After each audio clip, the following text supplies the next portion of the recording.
ดีพี่น้องอันนี้ไปหาใส่กับต้นกับบริใส่กับต้นแบบนี้ไปหาเลาะเบิ่งกับต้นใส่กับกระตองหลักเสียบไปหาขุดปล่อยต้นเด็ดพี่น้องเด็ดปล่อยต้น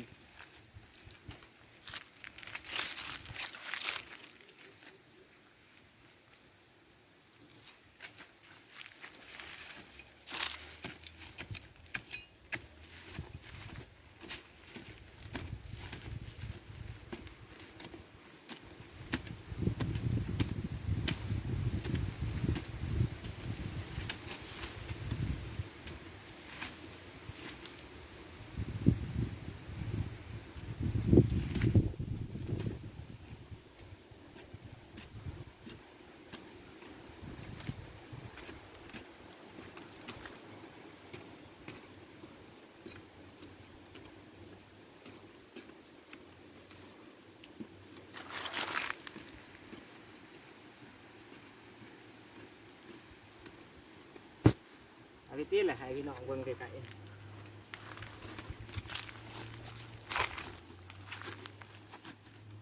พี่น้องเบิ่งคุ้มมันไกลๆ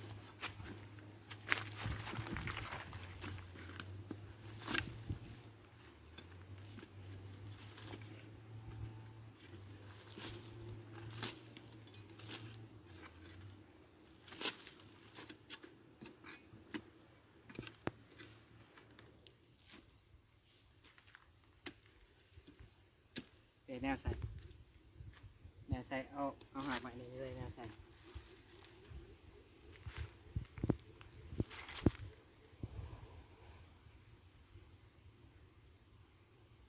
ใส่แต่ทางเดียวทางนี้ปะเพราะว่ากับซองหลังประหยัดกับ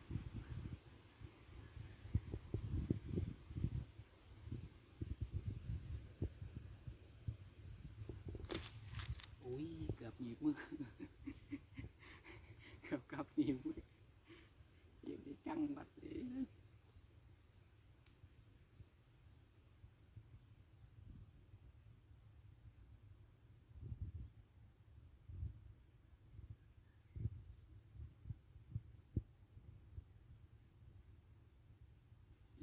ต่อยหาไปต้องสองอัน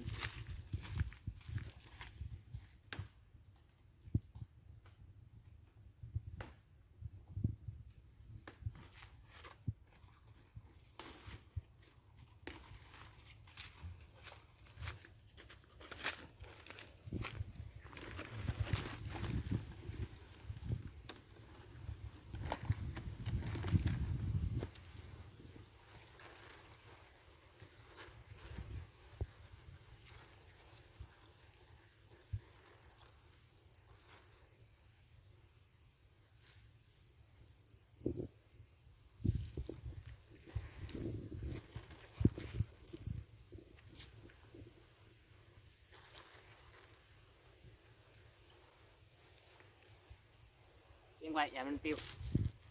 จบหน้านี่บัวใจเพราะว่าประหยัดครับไปก่อนไปล้างมา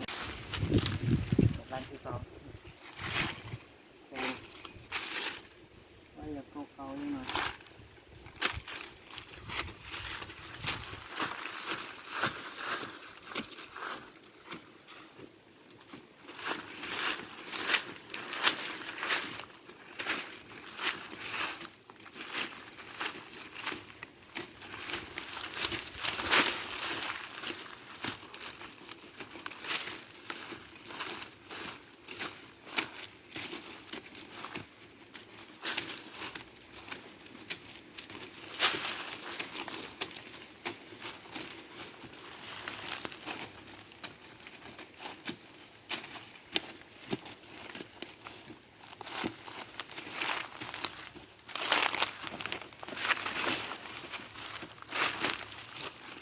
เล่นหูแบงขึ้นห้างหูแบง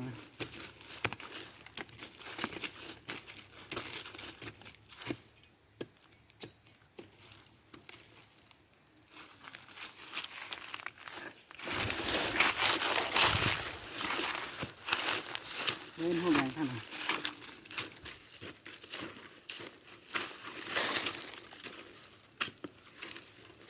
ว้ายอะไรวะอันนี้แหละ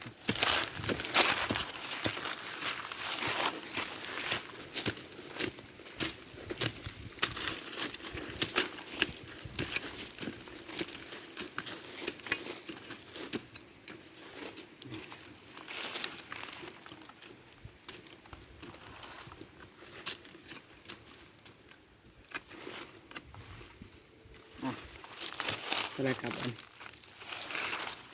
ว้ายต้นคิดดีไป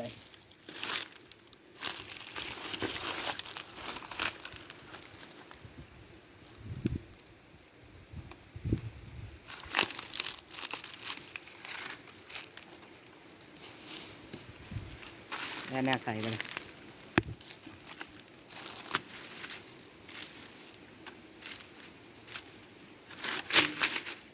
กลางใบตองกุ้ง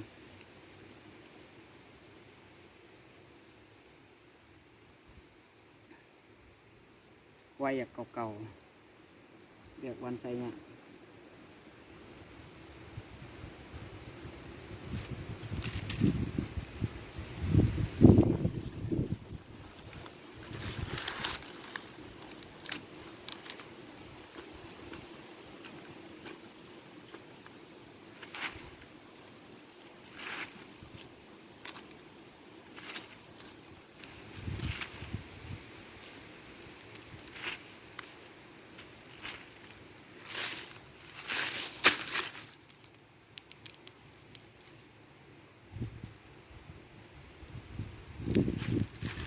และหาแนวปกไป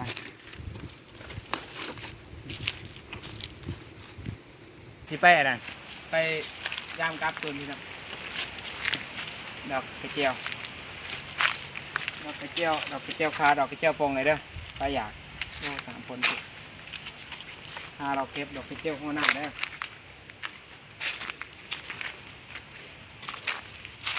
มาถือครับ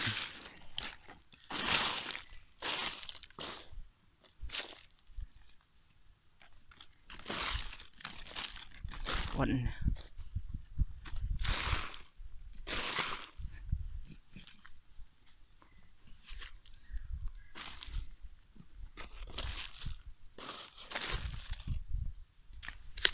วางหลังที่2มา